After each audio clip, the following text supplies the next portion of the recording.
Where are we up to now? Am I ready to start?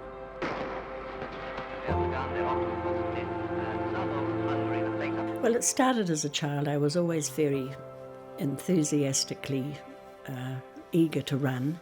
I loved running. Always used to feel free as the wind. And then one day my father said to me, "Are you going to do athletics anymore?" And I said, "Oh, I don't think so." And he said, "Oh, that's a shame." And I said, "Why?" And he said, "Well, you've been given a talent." And he said, "And if I was given the talent that I know that you've got, I would do something about it."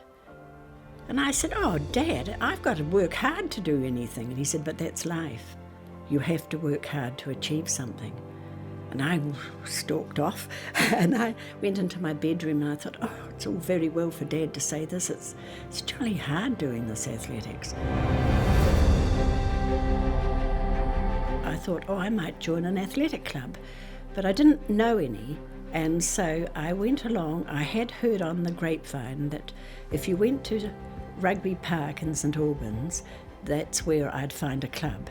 So I one night after work, I went there and I bussed to St Albans and I went onto this field and people asked me, where I was from, etc. And I said, I'd like to join a club. A young man came up, Ray Gaskell, and he said to me, "Well, would you like to join the club I'm in?" It was Crichton Cobbers.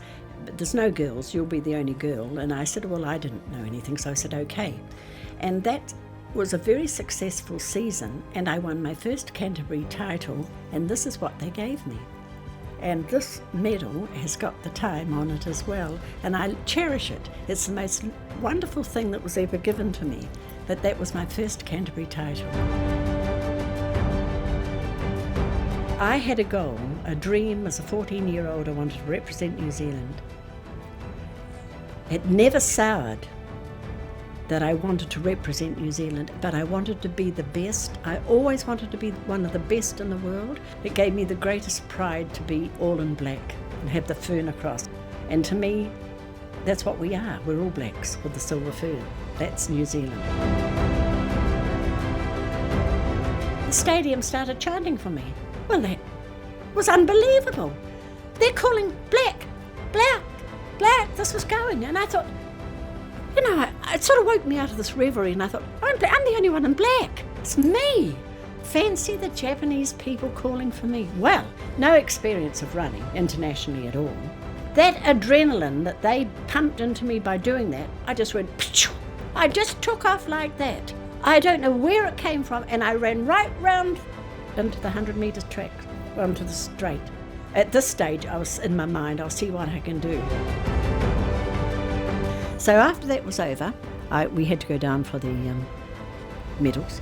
Once I got onto that dais and stood there, and you're in the middle of this magnificent crowd, applauding the ability of people, and all those wet, cold nights, the grind, the pain, it just swept over me. And I just wept my heart out. That was my dream, to stand there, to be in the dais, to feel that. And I just happened to be able to come in and get a medal somewhere. If your heart's there, and you do want the dream, and you do want the goal, there is a possibility of achieving it. And that's what I felt I did.